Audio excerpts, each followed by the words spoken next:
In this instance, a guy that clearly should have been back in the penitentiary. And, the system failed. What happened is unexcusable, totally unexcusable. Governor Mike Beebe and Little Rock Mayor Mark Stodel both enraged over the fact that Darrell Dennis walked out of the Pulaski County Jail last month.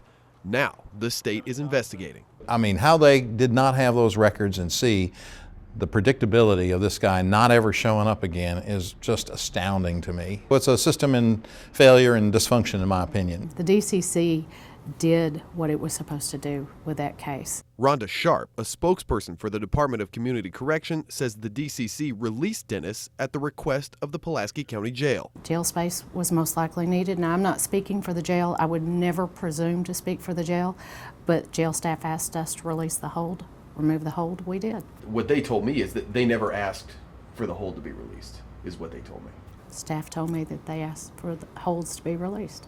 Pulaski County Sheriff Doc Holliday says his office will never release a parolee without a request from the DCC. Do I look like somebody that's stupid enough to turn somebody like that out on the street of Pulaski County?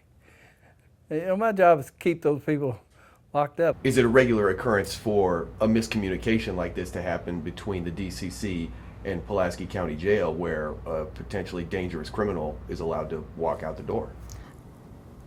Without looking at all 56,000 cases we have, I wouldn't know if that's a regular occurrence or not. I don't believe it's a matter of miscommunications. I believe it's probably an attempt to divert the inquiry from them to us.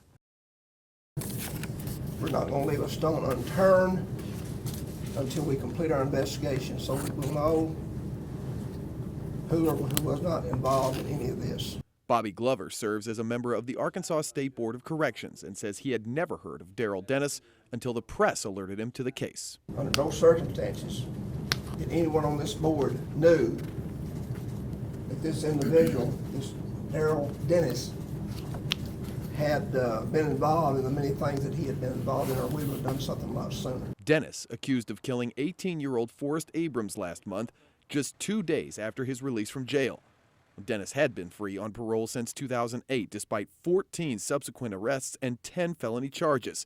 And last week, the Board of Corrections enacted a series of policy changes in an effort to keep criminals like Dennis from slipping through the cracks. Monday, another policy change, this time regarding a law that prevents authorities from keeping parolees in jail if they have a mental evaluation pending. If you go through there, you can see where Mr. Dennis got lawyered up, and I say that as a lawyer. The board voted to now keep those people behind bars instead of releasing them, saying this issue came into play at least twice in trying to detain Dennis. Another issue brought up by Board of Corrections Secretary Janice Walmsley could be the workload faced by some of the state's parole and probation officers. There are around 400 officers, probation and parole, supervising 55,000 people. And sometimes things do slip through the cracks. They're human, they're tired. Bad guys who will hurt you need to stay in jail. And we just got to figure out ways to pay for it. A state police investigation finds problems within the Arkansas parole system. The good news? Steps have already been taken to address those issues. The inquiry stemming from the case of Darrell Dennis, a parolee who, despite multiple parole violations, was allowed out of jail and went on to allegedly kidnap and murder an Arkansas teenager in May.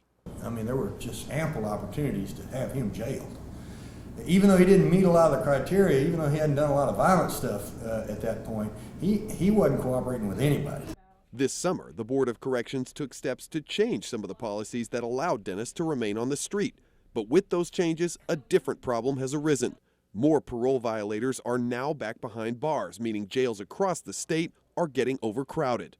That, says the governor, is going to cost money. We're going to have to open new beds. We're going to have to pay the counties a lot of money. There's a huge monetary impact that the legislature is going to have to address in February.